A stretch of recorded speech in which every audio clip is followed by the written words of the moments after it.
O segredo mais sombrio sobre o envelhecimento, aquele que a maioria insiste em varrer para debaixo do tapete, é que não são os cabelos brancos ou as rugas que de fato isolam você, mas sim padrões comportamentais enraizados que se tornam verdadeiras barreiras entre você e o mundo lá fora.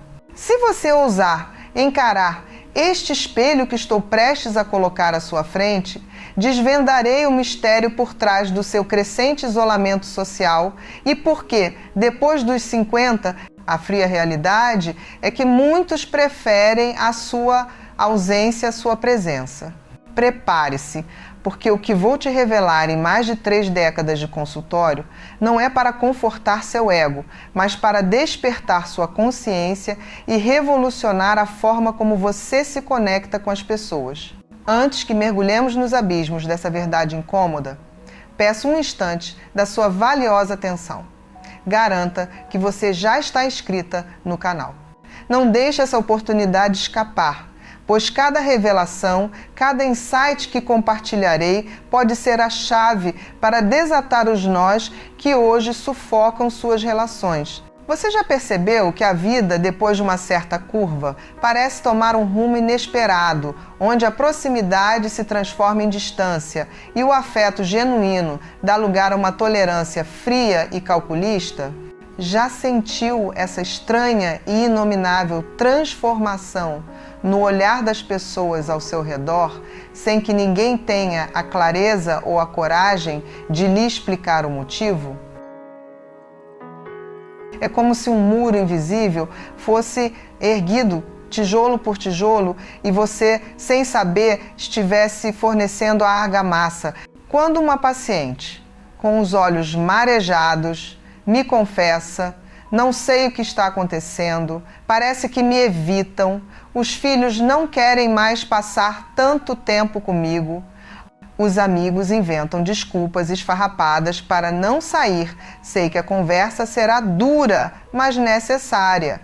A verdade, minha querida, é que envelhecer vai muito além de colecionar rugas ou ostentar fios prateados. Significa que certos traços da sua personalidade, aquelas manias que talvez fossem toleradas ou até ignoradas na sua juventude, agora se amplificam, ganham uma proporção monstruosa, tornando-se, para ser absolutamente honesta, irritantes e por vezes insuportáveis.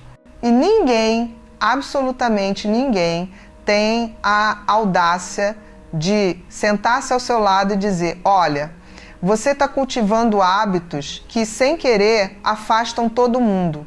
Por isso, farei o que faço de melhor, o que me dediquei a fazer por uma vida inteira. Entregarei a verdade pura, sem floreios, sem papas na língua, exatamente como faço no consultório, quando uma alma precisa de um chute para acordar. Não estou aqui para massagear seu ego.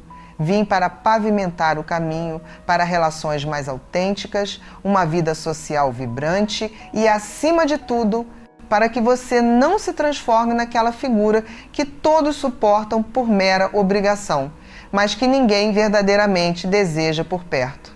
Estamos dispostas a encarar essa realidade, por mais incômoda que ela seja.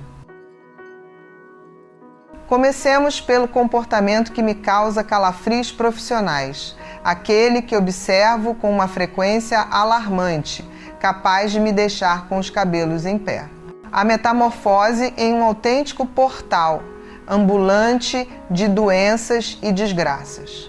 Sabe aquela situação em que você encontra uma conhecida no supermercado e, ao indagar sobre o bem-estar dela, esperando um tudo bem, e você recebe, em contrapartida, um detalhado e minucioso relatório médico dos últimos 6 meses? Um inventário completo que abrange desde a complexidade do funcionamento intestinal, as últimas peripécias da vesícula, a dor crônica no joelho que misteriosamente intensifica-se com a previsão de chuva, e ainda um adendo dramático sobre a enfermidade ainda mais grave da vizinha do 3º andar? Pois é, minha cara, essa conduta tem um nome. Você se tornou um verdadeiro catálogo de mazelas. entenda algo primordial sobre a intrincada dança da comunicação humana e a poderosa neuroplasticidade. Nossos cérebros são meticulosamente programados para buscar interações que nos proporcionem bem-estar, que desencadeiem a liberação de dopamina, o neurotransmissor do prazer, que nos infundam uma sensação de deleite ou, no mínimo, de paz. Quando alguém, ao meramente avistar você, já começa a experimentar uma resposta de estresse antecipatório, porque antecipa 20 minutos de um monólogo exaustivo sobre enfermidades, o cérebro dessa pessoa, literalmente, inicia um processo de evitação. Não se trata de crueldade ou má-fé, mas sim de um instintivo mecanismo de sobrevivência emocional.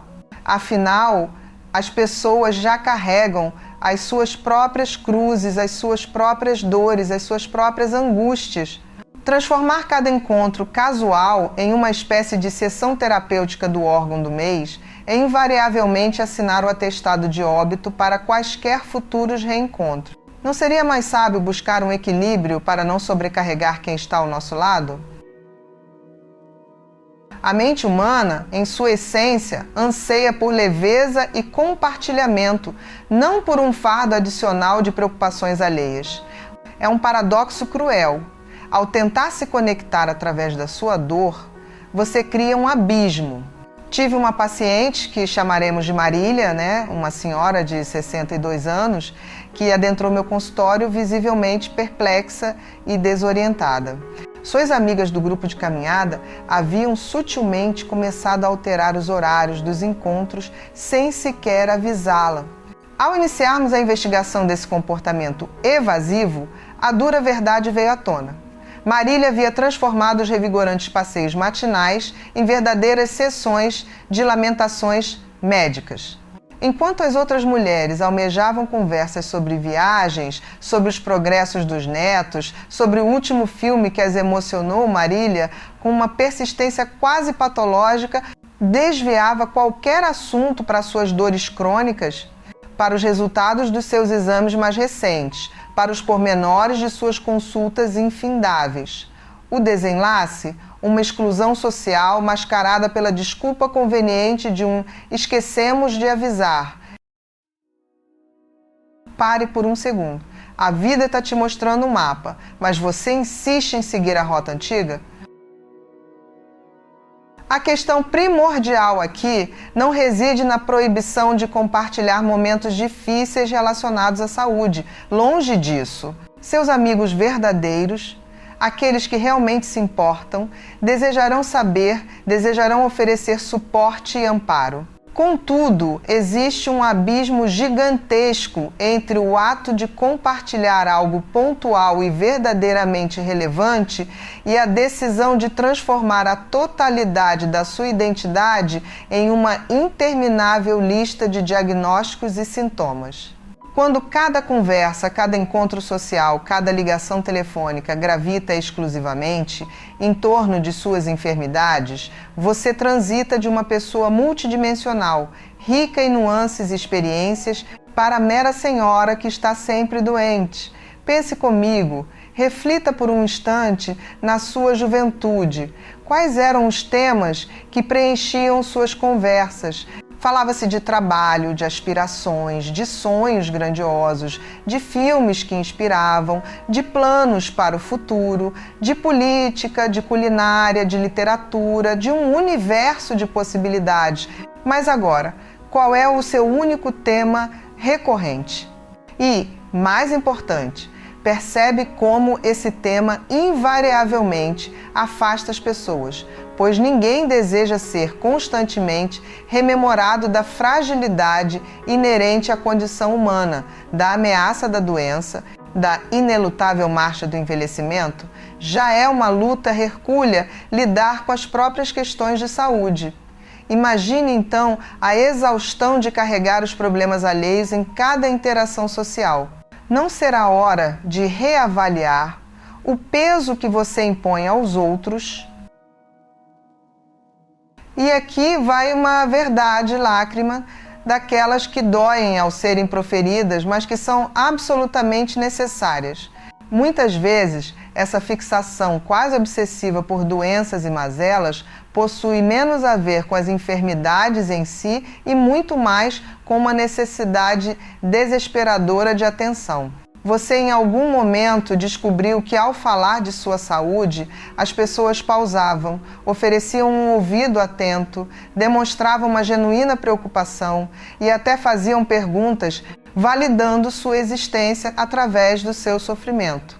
Inconscientemente, você transformou esse expediente na sua principal ferramenta de coesão. No entanto, é uma ferramenta com prazo de validade extremamente curto, pois a compaixão e a preocupação autênticas possuem limites. Quando o interlocutor ele percebe que você está manipulando os problemas de saúde como uma espécie de moeda de troca emocional, ele se afasta não por crueldade, não por insensibilidade, mas por um instinto primal de autopreservação. É um mecanismo de defesa contra o esgotamento emocional que sua narrativa impõe. Para que você não perca nenhum detalhe sobre como blindar seus relacionamentos da solidão, garanta que já está inscrita no nosso canal. Sua jornada de transformação começa agora. Um estudo fascinante, conduzido pela Universidade de Michigan, revelou uma estatística que deveria acender um alerta vermelho. Pessoas que verbalizam de forma excessiva sobre suas próprias doenças e problemas de saúde em contextos sociais apresentam índices significativamente mais elevados de isolamento social após os 60 anos. Por que essa correlação tão direta? Porque os seres humanos, em sua essência, gravitam natural e magneticamente em direção a interações que promovam um equilíbrio saudável entre o suporte emocional genuíno e momentos de leveza, de alegria compartilhada, de uma troca recíproca e revitalizante. Quando o que você oferece é unicamente peso, quando suas palavras carregam apenas preocupação, quando suas interações são meras demandas emocionais, as pessoas inevitavelmente se cansam. Deixe-me presentear você com uma ferramenta prática e poderosa, a qual denomino a regra do terço. Em qualquer interação social, comprometa-se a dedicar, no máximo, 1/3 do tempo a discorrer sobre problemas seus ou de terceiros.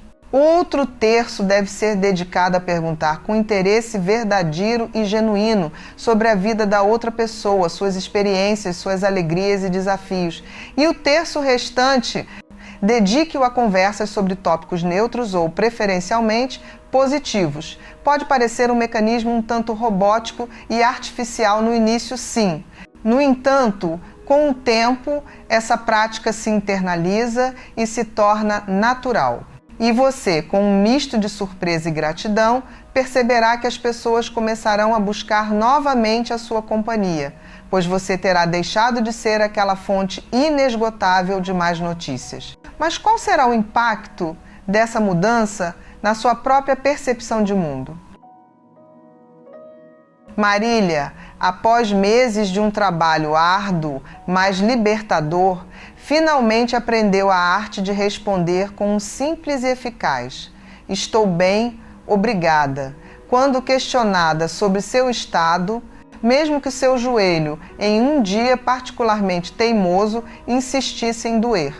Ela internalizou a importância de indagar sobre a vida das amigas antes de mergulhar em suas próprias narrativas.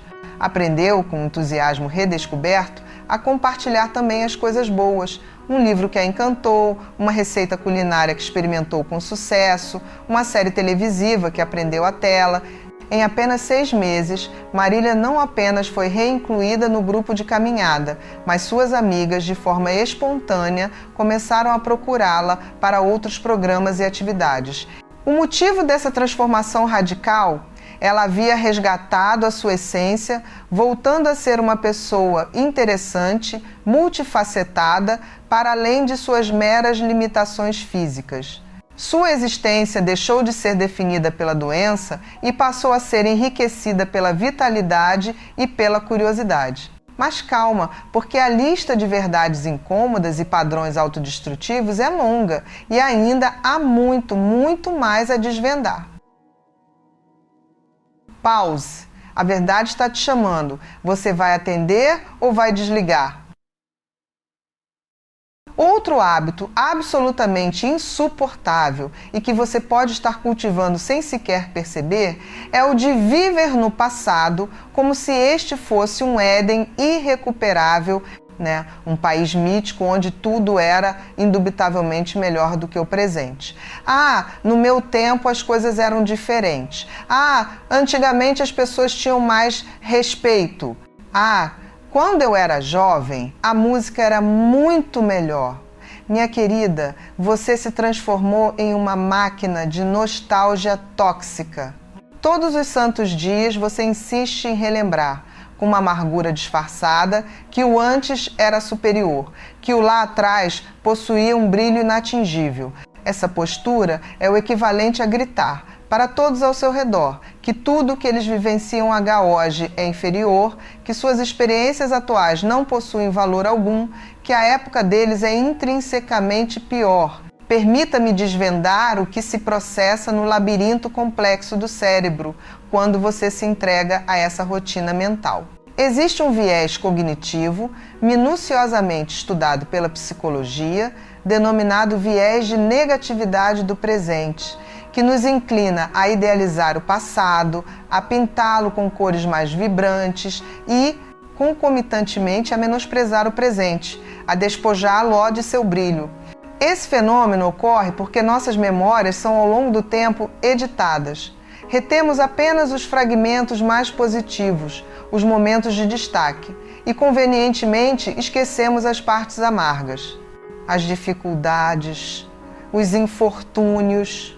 Mas, quando você verbaliza essa fixação constantemente, você não está meramente compartilhando uma recordação, está inconscientemente invalidando a experiência de quem vive o agora. Seus filhos, seus netos, seus amigos mais jovens ouvem de seus lábios repetidamente que o mundo deles é intrinsecamente inferior, que eles são ignorantes do que realmente importa, que perderam algo preciso e irrecuperável. Como você imagina que isso os faz sentir em sua presença? Reflita sobre a crueldade implícita nessa atitude, por mais inocente que possa parecer à primeira vista. Imagine-se compartilhando com alguém uma alegria genuína, um evento que a deixou exultante no dia de hoje. E a resposta que você recebe é um balde de água fria. Ah, mas isso não é nada comparado com o que eu vivi no passado. Aquilo sim era vida. Nesse instante, sua alegria é minimizada, sua experiência é desqualificada, seu momento presente é rebaixado a algo inferior, quase insignificante. Quem, em sã consciência, desejaria manter-se próximo a alguém que constantemente diminui suas vivências, que esvazia a beleza do seu agora? Aqui vai um dado que deveria servir de alerta e induzir a profunda reflexão. Estudos rigorosos demonstram que indivíduos que se aprisionam nas teias do passado, vivendo como verdadeiras relíquias ambulantes, apresentam índices significativamente mais elevados de depressão e isolamento social. Por quê? Porque ninguém quer habitar um museu ambulante. As pessoas anseiam por conexão no presente, por compartilhar o pulsar do que acontece agora, por construir memórias novas e vibrantes, e não por revisitar as antigas como se fossem relíquias sacras, intocáveis e insuperáveis. Não é tempo de abandonar o saudosismo tóxico e abraçar o presente com gratidão? Para que sua mente continue se expandindo e você não perca nenhuma dessas verdades transformadoras, já se inscreveu no canal? Não fique de fora. Tive o prazer de conhecer Dona Carmen, uma mulher de 58 anos que lamentava amargamente a falta de convites dos filhos para os almoços de domingo. Ao aprofundarmos a questão em consultório, ela admitiu com certa relutância, que cada refeição familiar se transformava em uma infindável aula de história, com ela discorrendo sobre como as coisas eram inegavelmente melhores antigamente. Os netos, em sua efervescência juvenil, desejavam compartilhar sobre os jogos eletrônicos que os cativavam, sobre os youtubers que seguiam fervorosamente, sobre as músicas que embalavam seus dias. E a resposta de Dona Carmen? Uma variação monótona e previsível de no meu tempo é que era bom, e isso que vocês têm hoje não é nada. Os netos invariavelmente ficavam entediados, os filhos visivelmente irritados, e Dona Carmen, por sua vez, continuava perplexa, sem compreender o porquê de seu crescente isolamento. Tivemos que trabalhar incansavelmente para que ela compreendesse que valorizar o passado não significa, em absoluto, desvalorizar o presente, e que se ela almejava uma conexão verdadeira e duradoura com sua família, precisava estar presente no tempo deles, e não apenas no dela. Isso não implicava em fingir um apreço por tudo que os agradava, mas sim em respeitar a validade e a importância dessas experiências para eles, da mesma forma que as dela foram significativas em seu próprio tempo. A solução. Dona Carmen aprendeu a arte de fazer perguntas genuínas sobre o presente alheio. Me explica mais sobre esse jogo que você tanto gosta, o que te atrai nesse cantor, como funciona esse aplicativo que você usa. No princípio, a tarefa era árdua, ela sentia-se deslocada, quase forçada. Mas com o tempo, ela fez uma descoberta maravilhosa. Os netos adoravam compartilhar suas paixões com alguém que demonstrava interesse verdadeiro. E sabe o que aconteceu em seguida? Eles começaram a retribuir o gesto, a indagar sobre o passado dela não como uma comparação para diminuir o presente, mas como uma curiosidade genuína, um desejo de entender suas raízes. Os almoços em família voltaram a ser sinônimo de alegria e união, porque Dona Carmen deixou de ser a guardiã amargurada de um passado idealizado e se transformou em uma ponte sólida entre as gerações. Há uma frase que uso frequentemente em meu consultório e que considero uma pequena pérola de sabedoria. Nostalgia é uma droga socialmente aceitável, mas no fundo continua sendo uma droga que te desconecta da realidade. Você pode inadvertidamente viciar-se nela, utilizá-la como refúgio para escapar de um presente que a assusta ou que você simplesmente não compreende. Mas o preço, minha querida, é alto. Solidão, irrelevância e uma profunda desconexão das pessoas que estão vivas e presentes na sua vida agora. Acha que essa desconexão é o futuro que você merece? Isto não significa que você deva banir as histórias do passado de suas conversas.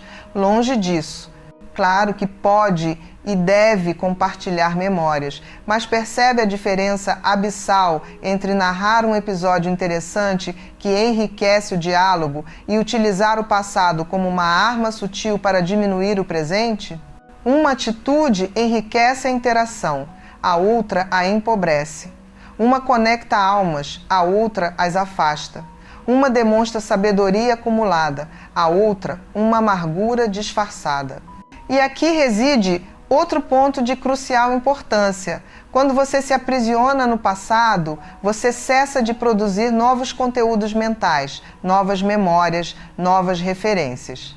Você fica rodando em um loop infinito, repetindo as mesmas histórias, as mesmas comparações, as mesmas lamentações. E isso, minha querida, é terrível para o seu cérebro. A neuroplasticidade, a notável capacidade do cérebro de criar novas conexões e adaptar-se, necessita de estímulos inéditos. Quando você se limita a revisitar o que já conhece, está literalmente atrofiando sua mente. Cada vez que você pronuncia "no meu tempo era melhor", você está optando pela estagnação mental em detrimento do crescimento. Está escolhendo o conforto enganoso da nostalgia em vez do desafio estimulante da adaptação. Está abraçando a solidão do passado em detrimento da conexão vibrante do presente. São escolhas e você possui o poder de fazer escolhas diferentes a qualquer momento. Agora, seja brutalmente honesta consigo mesma. Você está disposta a pagar o preço da estagnação. Um alerta urgente. Não perca mais conteúdo transformador. Inscreva-se agora mesmo e ative as notificações. Agora me diga uma coisa, você já notou como algumas pessoas na fase da maturidade desenvolvem uma necessidade quase patológica de controlar tudo ao seu redor? Já identificou esse padrão em si mesma? Porque essa, minha amiga, é outra característica devastadora, que silenciosamente afasta as pessoas, sem que você sequer se dê conta. Você sente um impulso incontrolável de decidir como os outros devem criar seus filhos, como devem decorar a própria casa, que roupas devem vestir, qual carreira devem seguir, com quem devem ou não se relacionar. Você se transformou na grande maestrina da vida alheia, uma orquestradora de destinos que não são seus. E aqui vai a verdade incômoda, aquela que ninguém tem coragem de te contar. Ninguém pediu sua regência. Ninguém solicitou a sua batuta para conduzir a sinfonia da própria existência. Existe uma explicação psicológica para esse fenômeno e é fundamental que você a compreenda. Com o avançar da idade, é comum que sintamos uma perda gradual de controle sobre aspectos da nossa própria vida. A saúde, por vezes, impõe limites, a relevância profissional pode diminuir, os filhos crescem e não necessitam mais de nós da mesma forma intensa. Então, inconscientemente, tentamos compensar essa perda de autonomia controlando o que está ao nosso alcance: as outras pessoas. É um mecanismo de defesa, sim, mas é também um tiro no pé, uma autoagressão fatal para a qualidade dos seus relacionamentos. Quando você não cessa de despejar palpites não solicitados, o que as pessoas ouvem não é um "eu me importo com você", mas sim uma mensagem subliminar e contundente. Você é incapaz de tomar suas próprias decisões. Você precisa de mim para viver a vida de forma correta. Isso é sufocante, invasivo e francamente arrogante. Você pode possuir 60, 70 anos de experiência de vida, mas isso, em hipótese alguma, lhe confere o direito de impor suas visões como se fossem verdades absolutas e inquestionáveis. Até quando você vai insistir em ditar as regras da vida de quem não te pediu conselhos? Permita-me narrar a história de Teresa, uma mulher de 55 anos que esteve à beira de perder o precioso relacionamento com a filha, tudo porque era incapaz de frear o seu ímpeto de criticar todas as escolhas dela. A carreira que a filha abraçara? Muito arriscada. O namorado? Não é bom o suficiente. O apartamento? Pequeno demais. Até a marca de café que ela comprava estava errada aos olhos maternos. Teresa, em sua mente, não conseguia discernir que cada crítica não solicitada, por mais bem intencionada que fosse, era uma mensagem subliminar e tóxica. Você não sabe viver sem a minha aprovação. Trabalhamos por meses para que ela internalizasse uma frase libertadora. Não é da minha conta. Parece absurdamente simples, não é? Mas para alguém que passou décadas acreditando que sua opinião era indispensável em cada faceta da vida alheia, foi uma verdadeira revolução cognitiva. Toda vez que sentia a imperiosa necessidade de dar um palpite que não lhe fora pedido, ela repetia mentalmente: "Não é da minha conta". E sabe qual foi a mágica? A filha começou a procurá-la novamente.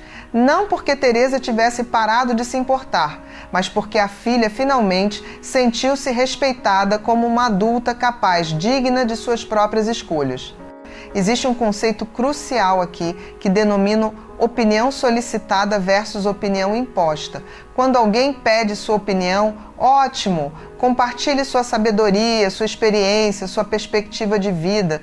Mas quando ninguém pediu e você empurra sua visão goela abaixo, você não está auxiliando, está invadindo.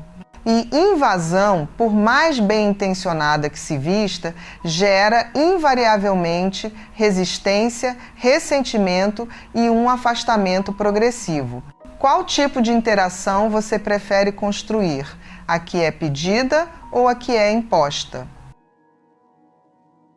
Vou ilustrar com um exemplo prático a diferença abismal entre esses dois tipos de resposta. Sua filha lhe confidencia que está ponderando uma mudança de emprego. A resposta controladora seria: você não pode fazer isso. É uma loucura. Você tem estabilidade, precisa pensar melhor. Já viu a situação do país? Acho que você não deveria. Perceba como, nessa abordagem, você já decidiu, julgou e impôs sua visão como a única válida. E, em contraste, a resposta respeitosa seria: que momento? O que está te motivando a considerar essa mudança? Notou a diferença? Na segunda opção, você demonstrou interesse genuíno, abriu um espaço para que a pessoa compartilhasse seus sentimentos e motivações, caso desejasse, sem imposições. O problema é que muitas de vocês foram criadas em uma época em que respeitar os mais velhos era sinônimo de obedecer cegamente, de acatar sem questionamentos. Então vocês cresceram esperando que, ao atingirem a maturidade, também teriam esse poder implícito de dar ordens e ver suas opiniões transformadas em lei. Contudo, o mundo girou, as dinâmicas familiares evoluíram. Hoje, o respeito não é automaticamente concedido pela idade, ele é conquistado pela qualidade das relações que você edifica. E aqui vai uma verdade libertadora. Você não precisa controlar tudo para ter valor. Seu valor como mãe, como avó, como amiga, não reside em sua capacidade de dirigir a vida dos outros. Reside sim em sua capacidade de ser um porto seguro quando as pessoas precisarem, em sua habilidade de ouvir sem julgar, em sua disposição de apoiar sem controlar. Mas isso, minha querida, exige uma mudança de mentalidade profunda e corajosa. Até quando você vai se apegar a um modelo de respeito que já não serve? Essa revelação é só o começo. Para desvendar todos os segredos, inscreva-se agora e não perca nada. Teresa levou um tempo considerável para absorver essa nova perspectiva, mas quando finalmente a compreendeu em sua essência, tudo mudou.